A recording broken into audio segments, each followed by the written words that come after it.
joyfully unto God. We sing, so joyfully unto God. To God, so joyfully unto God, so joyfully unto God.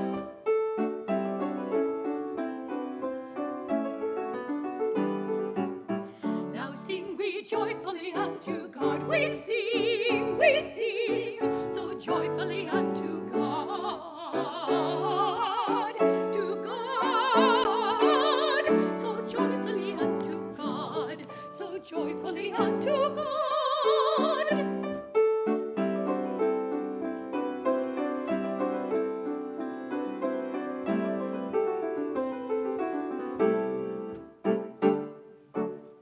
Now sing we happily, happily, happily, happily, happily unto God. Now sing we happily, happily, happily, happily, happily unto God. Now sing we happily, happily, happily, happily, happily unto God. Now sing we happily, happily, happily, happily, happily unto God.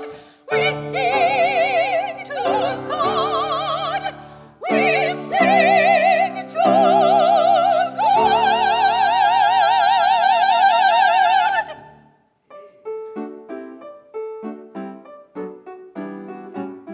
Now sing we joyfully unto God. We sing, so joyfully unto God. To God, so joyfully unto God, so joyfully unto God.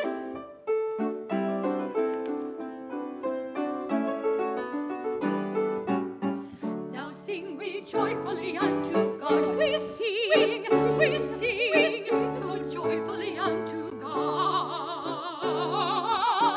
To God, so joyfully unto God, so joyfully unto God, so joyfully unto God.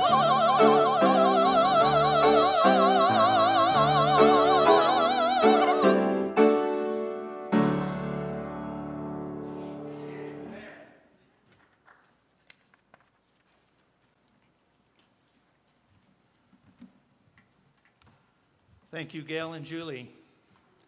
I sing joyful unto God, but the only one that's joyful is myself. No one else is joyful when I sing. So that's beautiful voices. Thank you. I'm glad everyone has survived the week. What a week it was.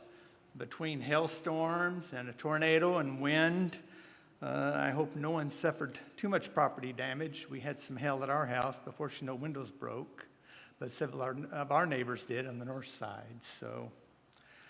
And Pastor Bill, thank you for allowing the time today to discuss a topic that's something that's very topical right now. Coronavirus. I suspect a number of you are probably tired of hearing of it, but there are some spiritual applications and some practical applications for our lives I think that we can go through today. So if you will, bow your head with me as we have a word of prayer.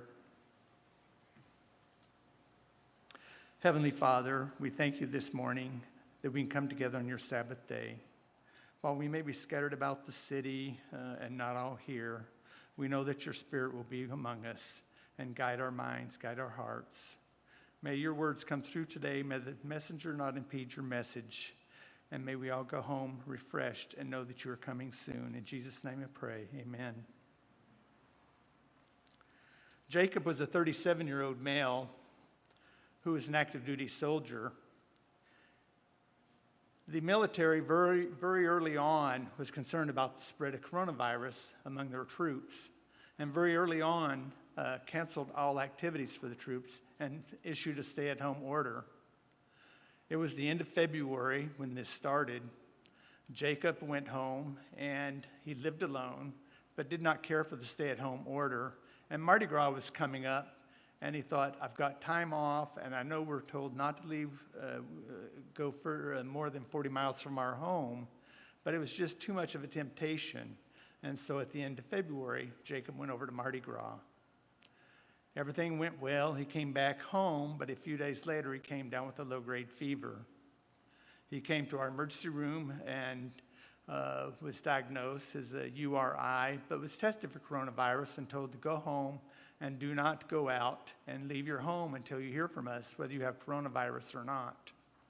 Well, the next day, Jacob was feeling worse, and so he called an ambulance that took him to another hospital. This was another ambulance crew who was now exposed, who was not suspecting he had coronavirus. The emergency room there gave him Tylenol, told him this is going to have to run its course, and told him to go back home.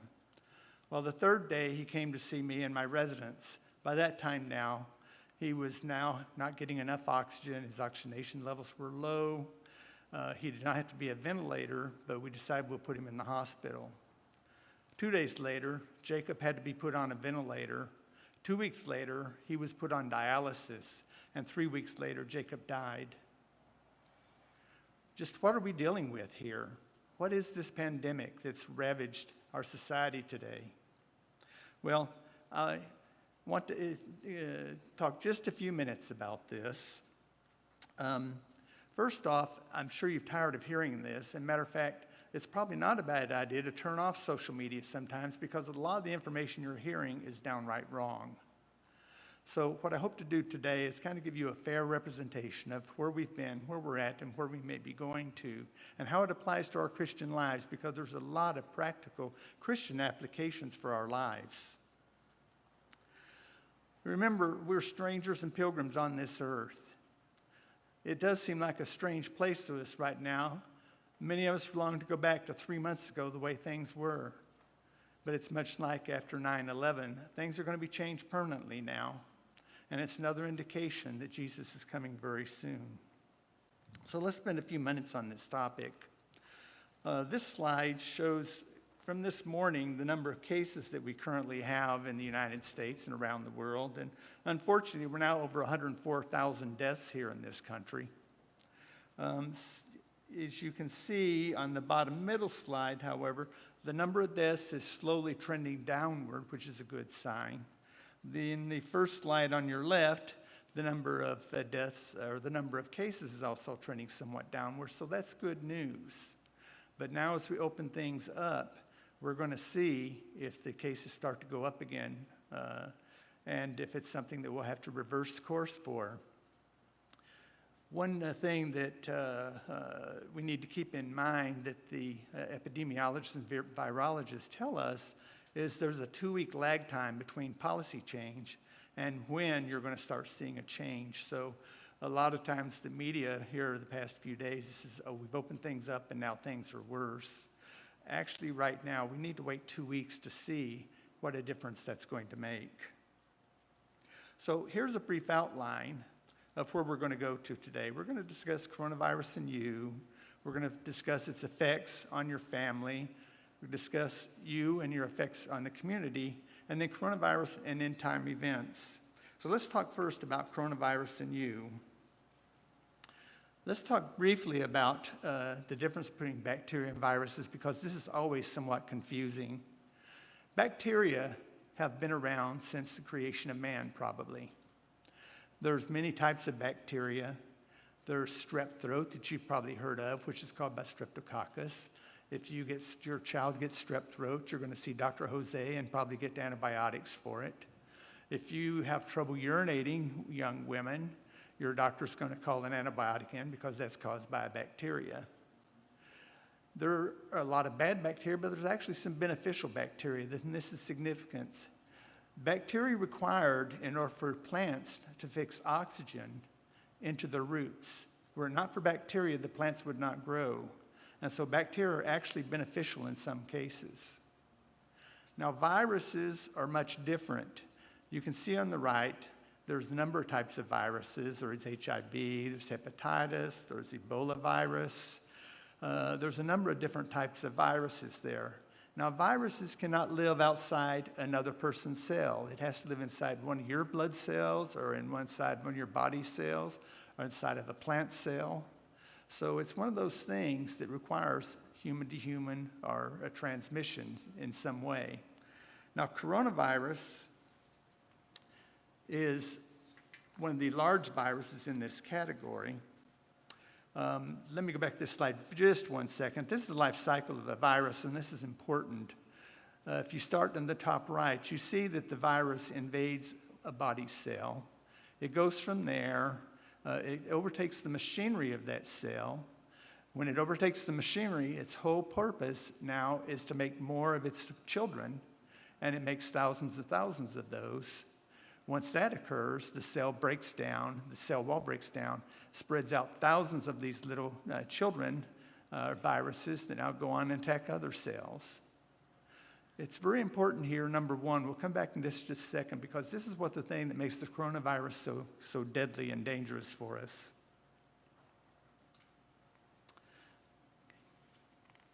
Other way. Oops. Whoops, that's not doing it. What do we do here? Okay, one moment. Hit the play button.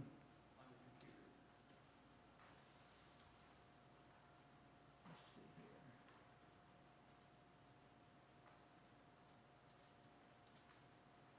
here. Okay, now go down. Go to slide number 9.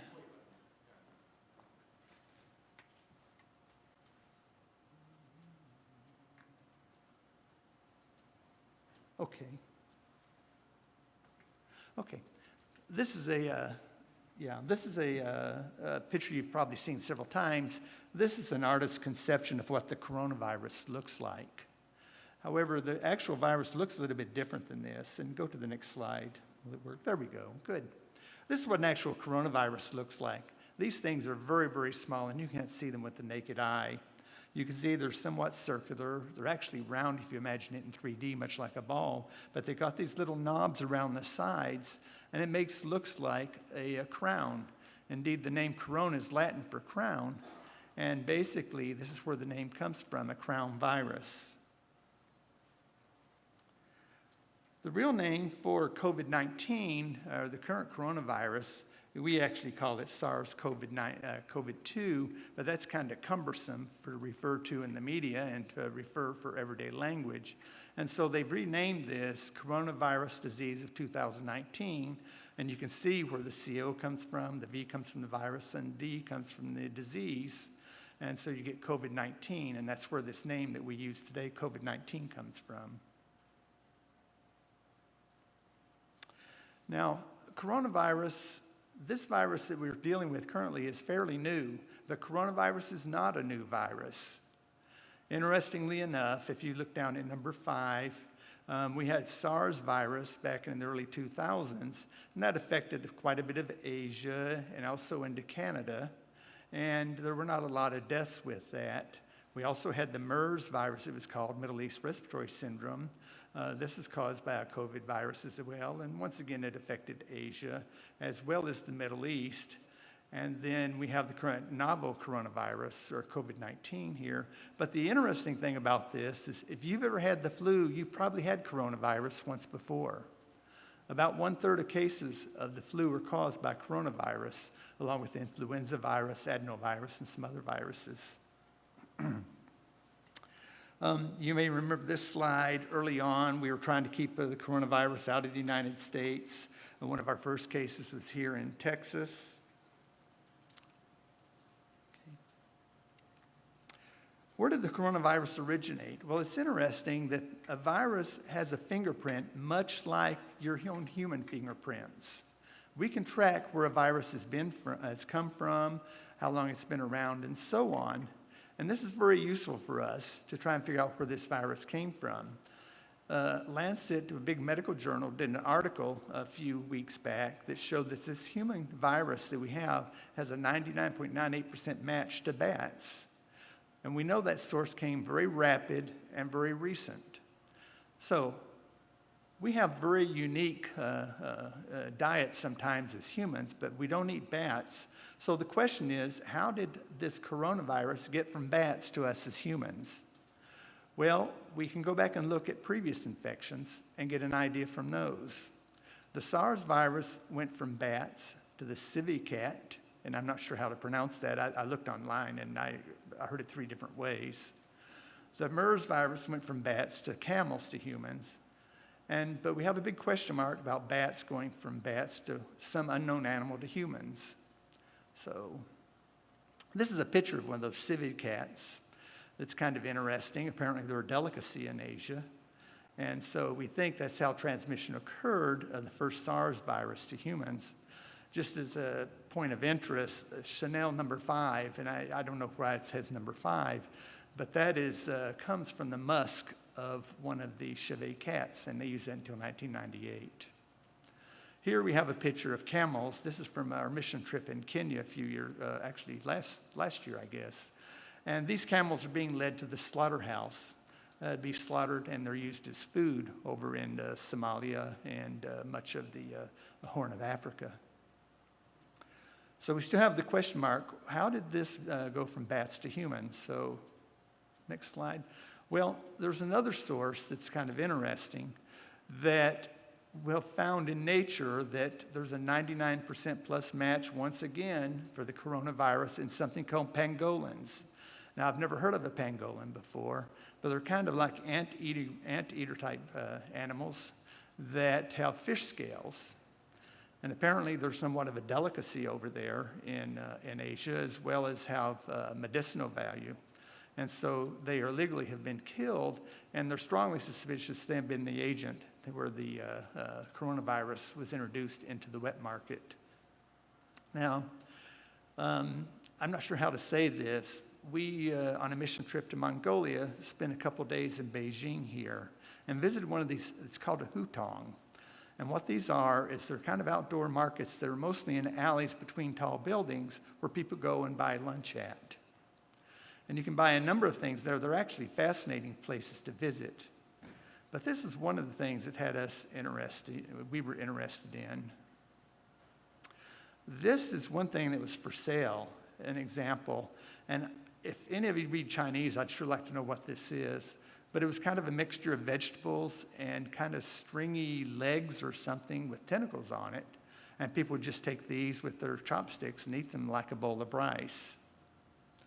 You notice there's no refrigeration, and so it's a real good setup for transmission of disease. Now, let's talk about this slide for just 1 minute. Why is this disease so dangerous for humans? Well, I mentioned to you that viruses have to attack a human cell. Here we have an artist's representation of one of the viruses attacking a human cell. Now, each of the viruses has something called a spike protein. A spike protein is something that pierces the cell, and once it pierces the cell and gains entrance to the inside, it pours forth its genetic material over the inside of the cell to take over the machinery of the cell. Well, there's varying ability of viruses to attack our human cells, and our human cells have varying abilities to defend itself against this attack. The thing that's so unique about this COVID-19 virus is that due to a genetic mutation, that's 10 times more likely than SARS and MERS virus to gain entry into our cells than the previous SARS virus did. I'm going to go ahead and skip this slide. So here's somewhat of a philosophical question. Where did viruses originate? This is a question that even perplexes evolutionists. Usually, according to the theory of evolution, when you have mutations, in their theory, it means that the condition and animal kingdom is getting better. But anytime a virus attacks the humans or plant cells, it causes all kinds of problems. And so actually, the presence of viruses is one thing that speaks for nature gone bad. That is, God's creation that's been attacked by some malicious force. I mentioned that some bacteria are beneficial, but it's feeling now among a lot of people that viruses are the thorns and thistles of nature from Genesis 3:17. That once sin was introduced into the world and the creation was cursed because of Adam's sin and because of Eve's sin, eating the knowledge of fruit of good and evil, there's a malicious agent introduced into our environment. Now, this malicious curse does not just affect our physical well-beings, but our spiritual as well.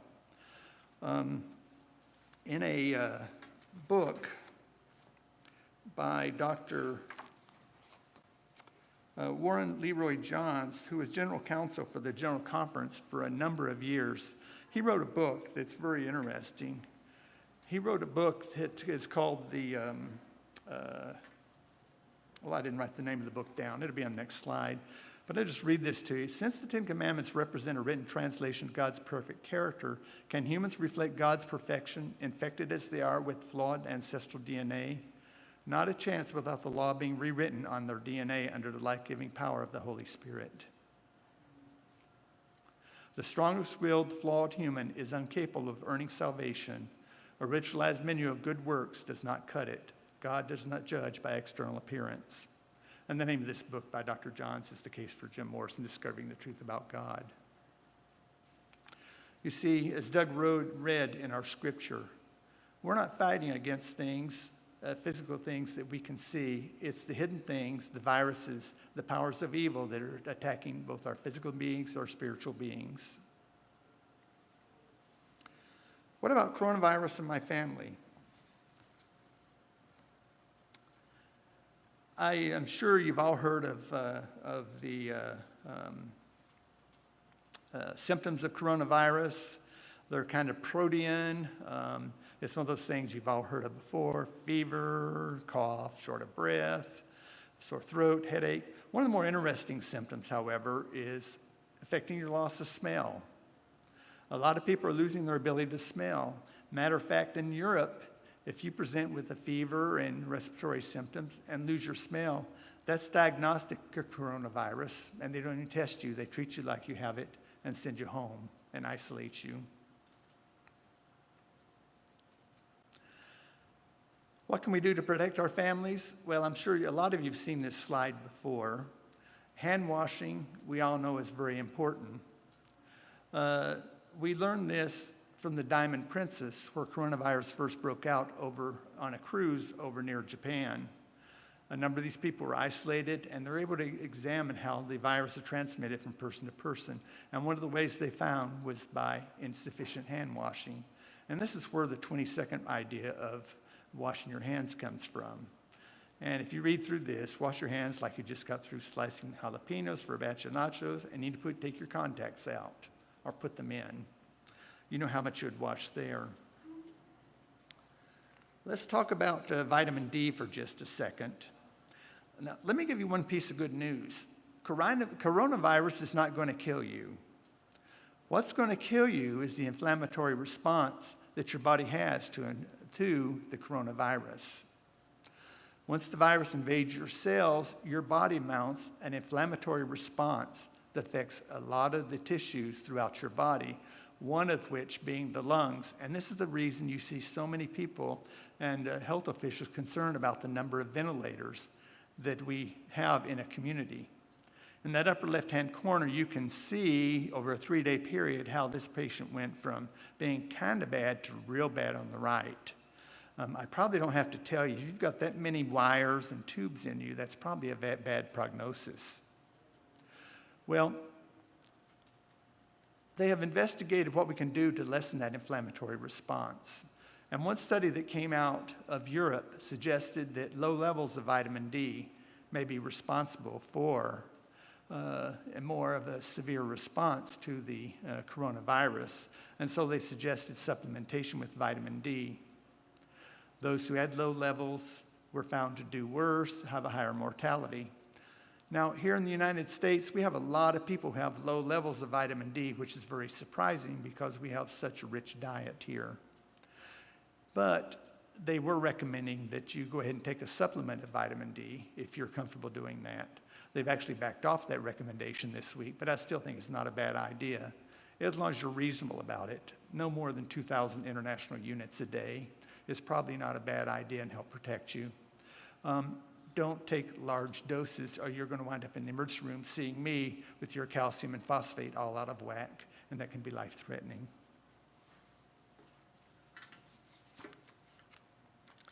Let me talk just briefly about our diets. A recent WHO, World Health Organization official was misquoted as saying that people who are vegetarians don't die from coronavirus.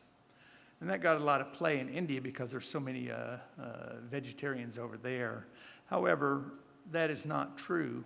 Vegetarians still can die from coronavirus. Meat eaters die from coronavirus.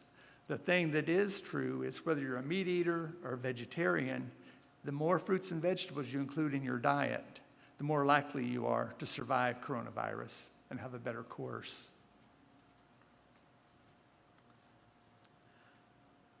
I'm going to go through these slides real brief here. We can go into a lot of detail talking about the children of Israel. I'm just going to point out a couple things about this. One thing that's interesting about the children of Israel is when they left Egypt is they left a land that was rampant with disease. They've done CAT scans, MRIs, spectroscopy scans on mummies, and they have found a lot of things about these mummies. One of the big things is they had a lot of tuberculosis. They were full of worms, which is probably not surprising as they drank directly from the Nile River. They did not have good sanitation or water filtration techniques back in those days. They died of syphilis, and they had all kinds of health problems related to their diets. So is this environment that Israel left about 600,000 people? Now, that's just the men on foot. When you estimate the number of women and children and men, you're probably looking at 1.5 million people.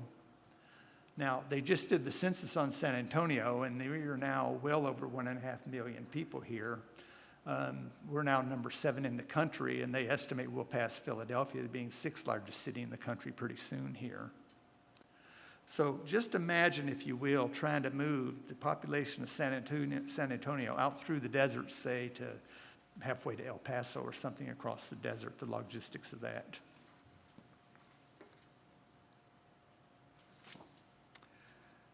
In the original diet, God recommended that we eat fruits and vegetables. However, just because of the sanitation problems and the food that they were going to be eating, God issued a lot of instructions in the book of Leviticus. A lot of times that's passed off being ceremonial, but you can see from Ellen White here in Patriarchs and Prophets, she states that these were not just ceremonial and arbitrary regulations, but they were sanitary principles. And go ahead.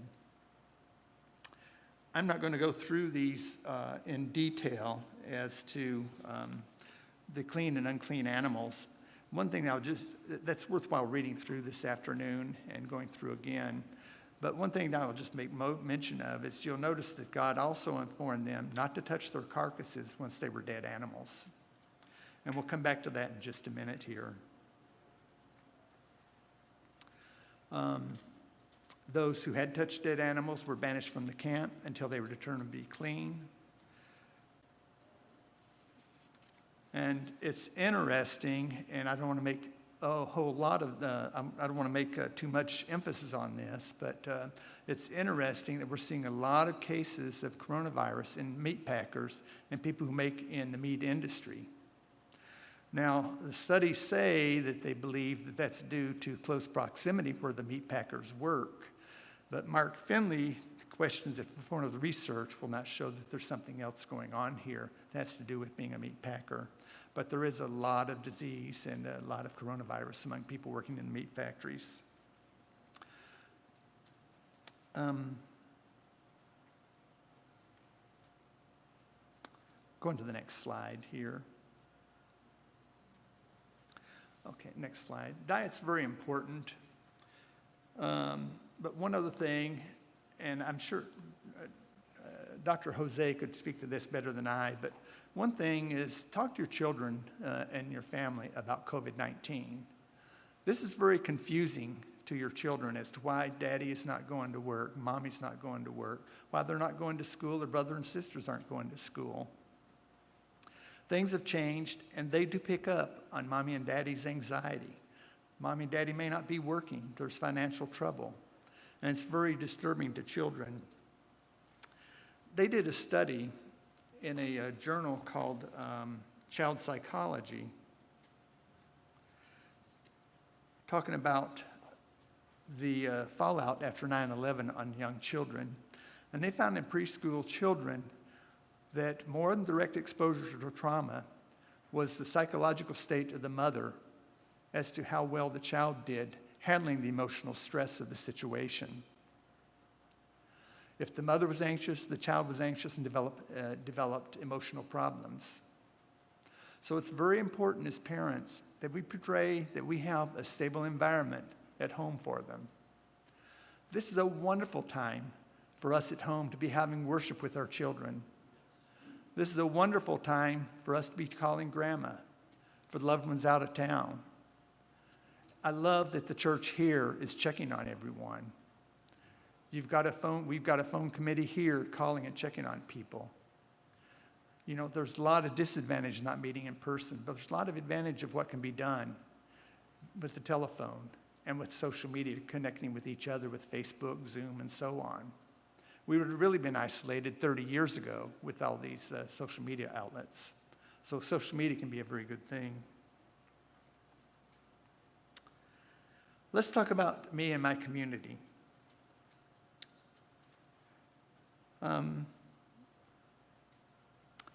We're all in this together is kind of the catchphrase that's going around right now.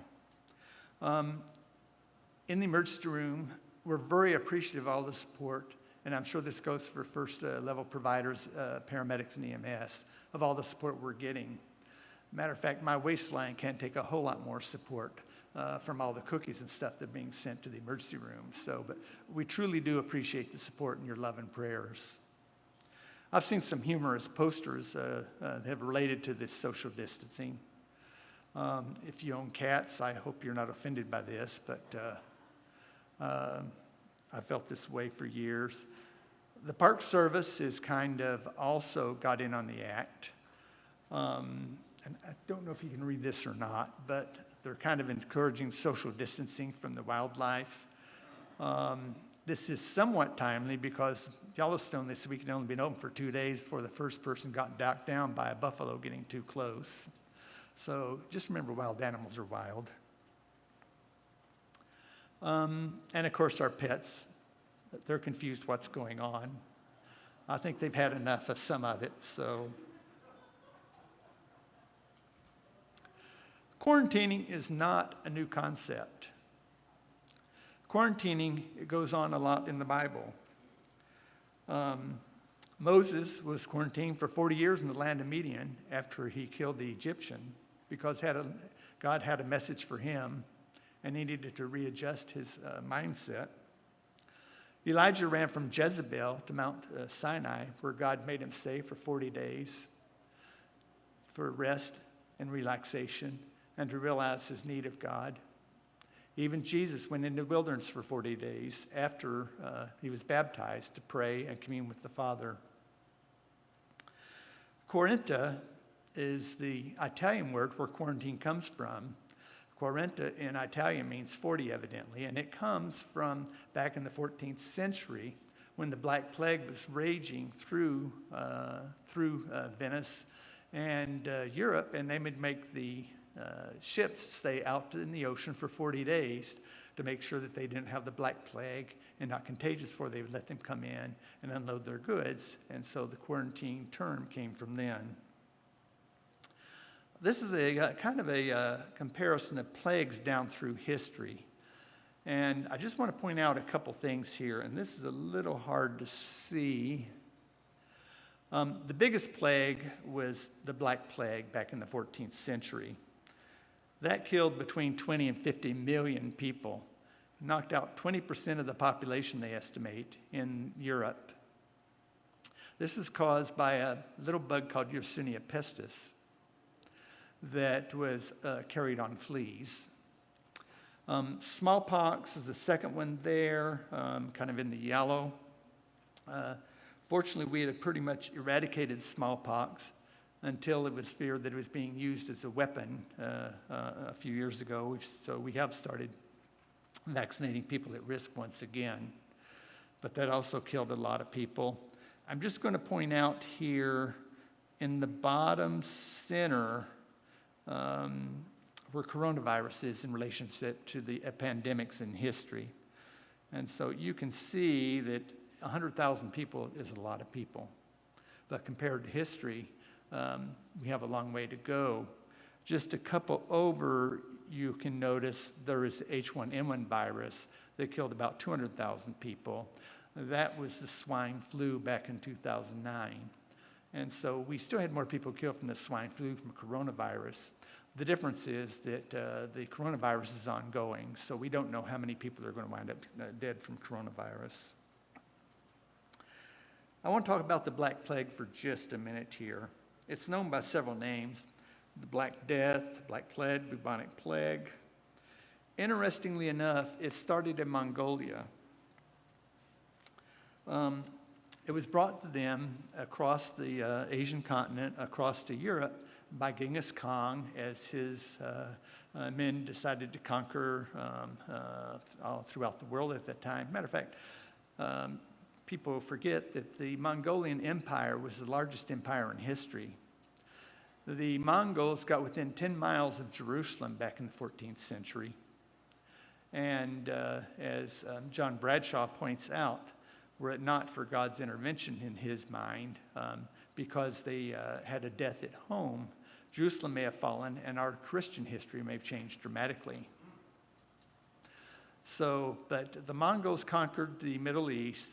The Black Plague is felt to have started on a small rodent that lived in the mountains in the steppes around Mongolia. They brought it with them. The rats were infested. They brought the rats with them unknowingly and carried it to Europe, where it was very deadly. Now, the people did not know that the Mongols brought it. They actually blamed the Jews at that time. Now, what happened is the Jews did not suffer as much as the rest of the population. And so the people said, there's something wrong. You're the cause of this. And so they blamed the Jews. So they had massacres of the Jews at that time. On St. Valentine's Day, one day, over 2,000 were killed in one city alone. Now, the reason that the Jews probably did not suffer as much as the rest of the population is threefold. First off, the Jews tended to be isolated from the rest of the population anyways, because they were somewhat ostracized. Secondly, they only ate clean animals, and they avoided the carcasses of dead animals. And so that somewhat protected them. And so they followed the Levitical inscription that you don't touch dead animals, which is where the fleas dealt on the dead rats. So they were fastidious about making sure their diet and so on, that if you came into contact with the unclean animal, you were put outside the camp. And the third reason is they were also very fastidious about keeping their homes clean. And you can see in Leviticus, when you read through there, the priest, who was basically the public health officer at that time, would go through and had to declare your home clean before they would let you go back and live in the home. And if it was still unclean after so long, the house was destroyed. So in either case, hopefully this would never happen today, but I'll just add it as a word of caution. The plague started in Asia, in China, in Wuhan. Hopefully, people will not blame the Chinese for this. There have been a number of plagues that have been blamed down through history that just because of point of origin and for a point of reference, we've used those terms like German measles, the Ebola virus named after Nigeria, a forest in Nigeria, Hong Kong flu. In this case, you named it COVID-19, but hopefully no one would ever blame the Chinese for this because it's a very unfortunate situation. This did lead to quarantining here in Texas, as you can see. Let me go to the next slide and talk just briefly about this. Let me talk about quarantines for just a minute. There's benefits and risks associated with quarantine. We know it limits the spread. We're able to protect the most vulnerable. We isolate those with the disease. These are all benefits. However, there's risks associated with it. With people being locked up at home and not going to work, increased stress from being out of work and so on, we're seeing increases in domestic violence and alcoholism. There's lots of stress in the families, children being abandoned and so on. A second disadvantage is shortened lifespans. Studies have shown, and this comes from Dr. Stephen Lee at Loma Linda University, shows that 2% of the population that's quarantined is going to have significant health problems because of the quarantine.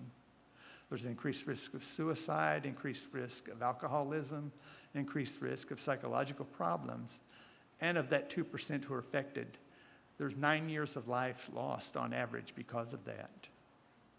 Secondly, when the primary wage earner loses their job, their risk of dying over the next 5 years has increased 64%.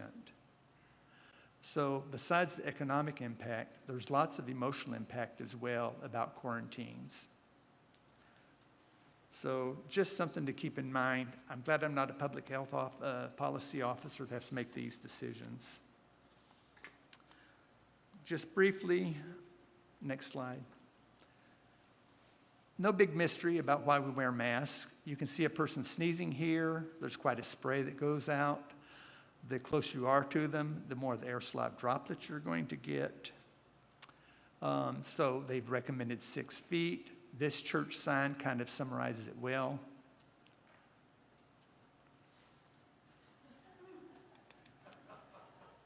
One important point to remember when it comes to masks, masks really do not protect you from getting coronavirus. Mask's biggest benefit is protecting others from you giving them coronavirus. That is unless you wear an N95 mask.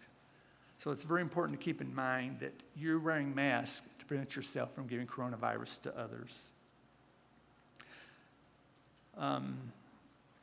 Go ahead, next slide. I'm going to mention this briefly here. Early on, when we first started learning about coronavirus, there were 2 funerals in a little town called Albany, Georgia.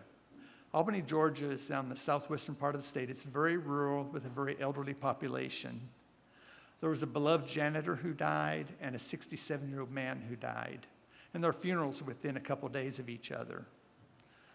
To one of the funerals, there was a gentleman who came from Atlanta that had the sniffles but did not realize he was carrying coronavirus. When this man went home from the funeral, a few days later was admitted in Atlanta and died of coronavirus. Well, back in Albany, where this town had the 2 funerals, suddenly the local hospitals were overrun with people. The number of dying skyrocketed. As a matter of fact, right now, there's been, as of Wednesday, 778 cases in this small town and 143 deaths. It's the second largest number of deaths in Atlanta outside of Fulton County, which is where Atlanta is. So you can see early on, this coronavirus is very easily spread, especially when you're at a funeral where people are hugging and crying and so on, and coming in contact with bodily fluids.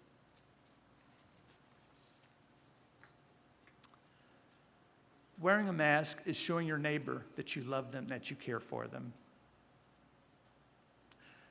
Some are chafe against it, and I'll admit I've chafed against this myself, not wanting to wear a mask. But wearing a mask shows your neighbor that, hey, I'm wearing a mask because I love you and I want the best for you. I'm keeping my distance in the store because I know you're concerned about getting coronavirus. You're working in a store getting minimum wages. You're worried about taking coronavirus home to your family. I'm keeping my distance because I love you and I'm concerned about you. And Mark Finley, and I'll just mention Mark Finley goes one step further and says that this is much like rendering unto Caesar what is Caesar and to God what is God's. He said we should obey the authorities who are giving us these recommendations right now. Let's go to Endtime Events briefly here. I'm going to mention vaccines just for a minute because everyone is pinning a lot of hope on vaccines. Now, I cannot predict the future, what a vaccine is going to show. But we can look at the past, and I can give you a few numbers here that we know. The fastest vaccine ever developed in history was the mumps vaccine back in 1967. That took 4 years. Ebola, it took 19 years to develop a vaccine. The MERS virus that's been around for years, we're still working on that. We've never developed a vaccine for coronavirus. However, the good news is we've never had such resources and money and scientists working on a vaccine. So there is hope, but a vaccine first has to be tested to make sure it's safe and also to see if it's going to work against the coronavirus. I will just say that when it came to the Spanish flu, which the other thing you probably heard a lot of, is the Spanish flu killed a lot of people back in 1918. However, the Spanish flu did not suddenly go away after 1918. The Spanish flu was in our society until 1957, until another strain took over.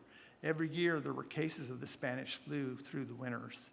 And so it may be we're going to go through coronavirus for a number of winters after this.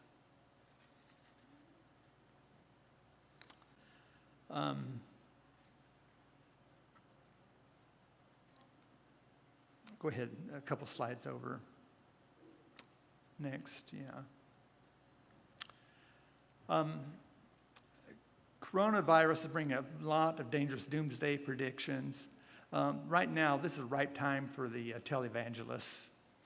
They're all talking about the 4 horsemen, the apocalyptic horsemen of Revelation 6 right now. We want to keep level heads about this. This is one of the signs of the end. But there's bigger signs of the end, just coronavirus. There's the coldness of heart that we see in society today. We know the end is near. And so we want to keep a level head. Yeah, coronavirus is bad, but we don't go off on tangents, picking verses out of Revelation and taking them out of context.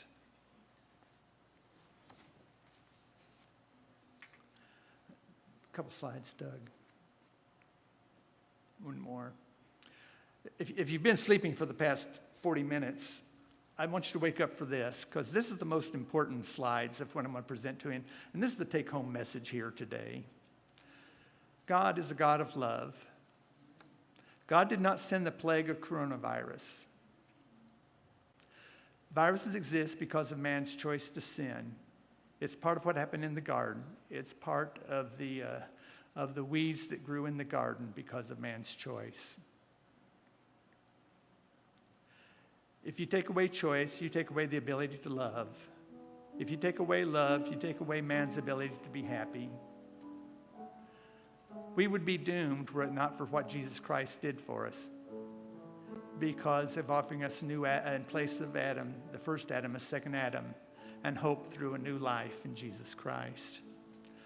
Because of that, we know Jesus is coming again soon. My dad got sick early on. Go back, Doug. My dad got sick early on, right after things began to be locked down. And we had to make an emergency trip back east. It was very eerie flying. At one flight, there were only 4 of us on the airplane. Atlanta looked like a ghost town on the left. This is the airport on the right in Dallas. And you can see it was totally deserted. Everything was closed. Everything was locked down. But the thing that reminded Pam and I was the Gaither song that said, "The King is coming." Let me read just a couple of the words to you. Gail and Julie are going to sing this to us. That the marketplace is empty, no more traffic in the streets. All the builders' tools are silent. Busy housewives cease their labors. In the courtroom, no debate. Work and art is suspended. But there is hope in the last verse. I can hear the chariots rumble. I can see the marching throng. The flurry of God's trumpet spells the end of sin and wrong. Regal robes are now unfolding. Heaven's grandstand is all in place. Listen as they sing the words to "The King is Coming."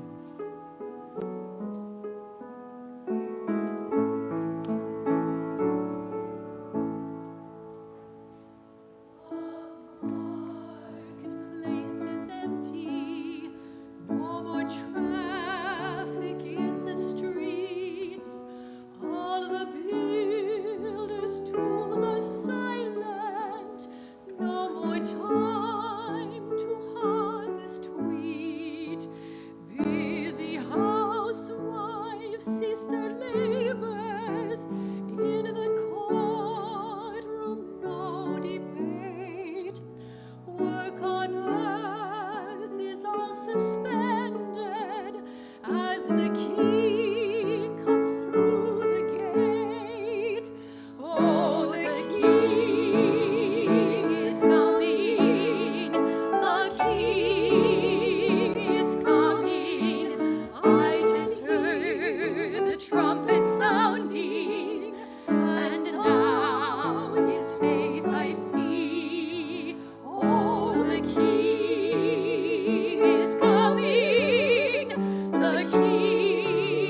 that he has mended, those from prisons he has freed, little children and the aged, hand in hand stand all aglow, who were crippled, broken, ruined, clad in garments white as snow.